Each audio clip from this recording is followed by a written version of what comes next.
যে ওয়াকফ সম্পত্তি চুরি হচ্ছে, মন্দিরের তহবিল থেকেও টাকা চুরি হয়, শুধু মসজিদ থেকে জুতো চুরি হয়, এটা নিয়ম নয়, এটা ভারতবর্ষের লজ্জা।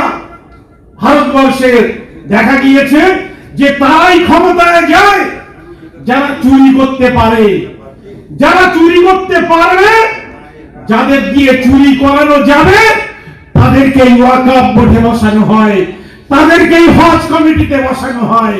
ফলে চুরি चोरी चोरी तब तक चलेगा जब तक हुकूमत ये चोरी चाहेगा। चोरी उस वक्त खत्म होगा जब हुकूमत ने चोरी बंद करने के लिए तैयार। গোটা দেশের এই সমস্যাকে আমাদের সমাধান করতে হবে। আমি মনে করি যে কিছু কিছু সমস্যা নিশ্চয়ই থাকবে, কিন্তু আজকে দেশে যে সমস্যা এসেছে, মোদি হুকুমত হয়তো চেয়েছেন যে আজকে দিন তো नहीं ले पाया, আজকে দিন তো আনতে পারেনি, অন্তত বুড়া দিন যদি নিয়ে আসা যায় তার একটা চেষ্টা হয়তো মোদি সরকার করতে চাইছেন। আমরা দেখতে পাচ্ছি কিছুদিন ধরে দেশে ভারতীয় রেল বেলাইন হচ্ছে, কিন্তু আজকে ডক্টর সৈয়দ জাফর মাহমুদ সাহেব যে পিপিটি আমাদের সামনে নিয়ে এসেছেন তাতে আমরা বুঝতে পেরেছি যে সমগ্র আওকাফ কানুনটাই নষ্ট করে দেওয়ার জন্য বিজেপি সরকারের এক বলিষ্ঠ চক্রান্ত। আমাদের যে কোনো মূল্যে এই চক্রান্তকে রুখতে হবে এবং আমার বিশ্বাস আমরা এই চক্রান্তকে প্রতিহত করতে পারব। কিন্তু লড়াই অনেকেই আফসোস করেছেন যে আমরা লড়তে পারি না, আমরা ঘুমিয়ে আছি। আমার মনে হয় যে আম জনতা ঘুমিয়ে নেই, ঘুমিয়ে আছেন নেতারা, ঘুমিয়ে আছেন যারা লিডার তারা।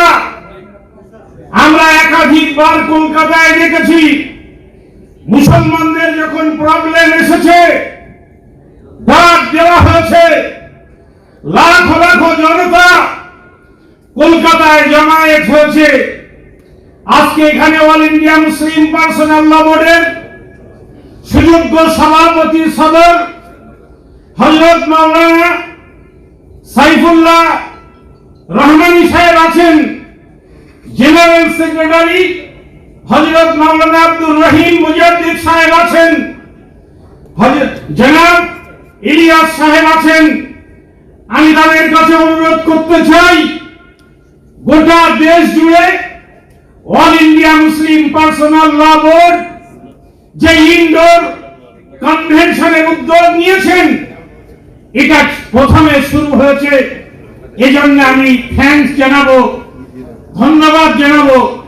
কিন্তু যদি প্রয়োজন হয় গোটা ভারতবর্ষে যত বড় বড় শহর আছে, এক একটা শহরে এক এক দিন র্যালির আয়োজন করা হোক। পশ্চিম বাংলায় আমাদের হযরত মাওলানা আবু তালিব রহমানী সাহেব আছেন, তিনি নির্দেশ দিলে অল ইন্ডিয়া মুসলিম পার্সোনাল ল বোর্ডের ব্যানারে এক সপ্তাহের মধ্যে আমরা লাখ লাখ জনতাকে কলকাতায় নিয়ে এসে গোটা কলকাতা থেকে সারা ভারতবর্ষের মানুষের কাছে মেসেজ দেব, মোদী সরকার যেন মনে না করে যে সংখ্যালঘুরা মুসলিমরা মরে গিয়েছেন, কোন তাদের নিয়ে যে প্রহসন হবে, তাদের সুরক্ষার জন্য যে আইন আছে সে আইনকে তুলে দেওয়া হবে, আর মুসলমানরা সেটা চোখ বুজে বরদাস্ত করবে, এটা কোনোভাবে হবে না। আমি শুধু এইটুকু বলেই এই মেসেজ দিয়েই শেষ করতে চাই।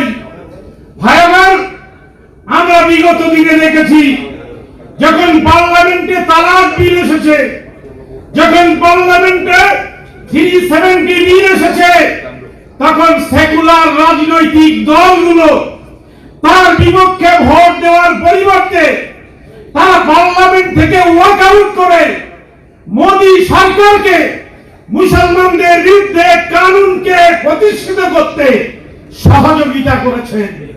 আজকে এই কনভেনশন থেকে আমরা দেশের সমস্ত সেকুলার শক্তির কাছে এই মেসেজ দেব, আপনারা যদি পার্লামেন্টে এই বিল আসে তাহলে নীতিশ কুমার থেকে মমতা ব্যানার্জি, আমরা সমস্ত সেকুলার রাজনৈতিক দলগুলোর কাছে আবেদন করব, রুখে দাঁড়াতে হবে আপনাদের মেম্বারদের, তারা যেন ওয়াক আউট না করে মোদী সরকারের এই মুসলমান বিরোধী ওয়াকফ সম্পত্তিকে সর্বনাশ করার, এটাকে খতম করে দেওয়ার, এটাকে আত্মসাৎ করে দেওয়ার যে বিল, এটা যেন কোনোভাবে পাস না করাতে পারে, যেন আবার নতুন করে ওয়াকআউটের নাটক পার্লামেন্টে না হয়।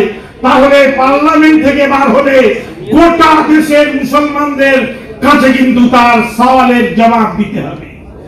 আমি শুধু এইটুকু বলবো, অনেকেই হয়তো মনে করবেন যে ওয়াকফ সম্পত্তি চুরি হচ্ছে, মন্দিরের তহবিল থেকেও টাকা চুরি হয়, শুধু মসজিদ থেকে জুতো চুরি হয়, এটা নিয়ম নয়, এটা ভারতবর্ষের লজ্জা। ভারতবর্ষের দেখা গিয়েছে যে তারাই ক্ষমতায় যায় যারা চুরি করতে পারে, যারা চুরি করতে পারবে, যাদের দিয়ে চুরি করানো যাবে তাদেরকে ওয়াকফ বোর্ডে বসানো হয়, তাদেরকে হজ কমিটিতে বসানো হয়। ফলে চুরি चोरी चोरी तब तक चलेगा जब तक हुकूमत ये चोरी चाहेगा। चोरी उस वक्त खत्म होगा जब हुकूमत में चोरी बंद करने के लिए तैयार होगा। ফলে এই সব কিছুই কিন্তু সরকারের উপরে নির্ভর করছে। আমি আপনাদের ধন্যবাদ জানাবো যে আপনারা অল্প সময়ের নোটিশে এসেছেন। শুধু এইটুকু বলবো যে 13 তারিখে যে মতামত জানানোর দিন খতম হচ্ছে, আজকে এখানে যারা এসেছেন সকলেই নিজেদের এলাকায় চলে যান, একটা করে ক্যাম্প করুন। আমাদের ভারত পশ্চিম বাংলায় আমরা 3 কোটি মুসলমান আছি, 3 কোটি মুসলমানের মধ্যে যেন 1 কোটি মতামত অন্তত আমরা 13 তারিখের মধ্যে পার্লামেন্ট জয়েন্ট কমিটির কাছে পাঠাতে পারি, সেই ব্যবস্থা আমাদের করতে হবে।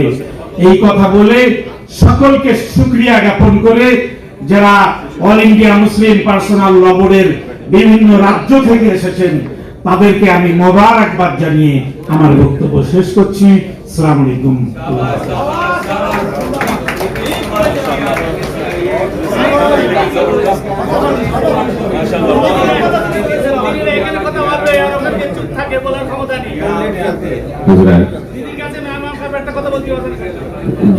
কামরুজ্জামান ভাই বলেছেন, আমার মনে হয় আরো কাউকে বলার উদ্দেশ্য প্রয়োজন নেই। যা বলার ছিল সেটা কামরুজ্জামান ভাই ভালোভাবেই বলেছেন, আপনারা শুনেছেন, শোনার ক্ষমতাও আছে। अभी बस हमारे पास हमारे दरमियान एक शख्सियत आई है, मैं उनका इस्तकबाल करना चाहता हूँ। हज़रत मौलाना अनीसुर रहमान कासमी साहब दामत बरकातहू, जो एक बड़े आलिम हैं और बड़ी लंबी मुद्दत तक आपने इमारत शरिया बिहार को सहारा है।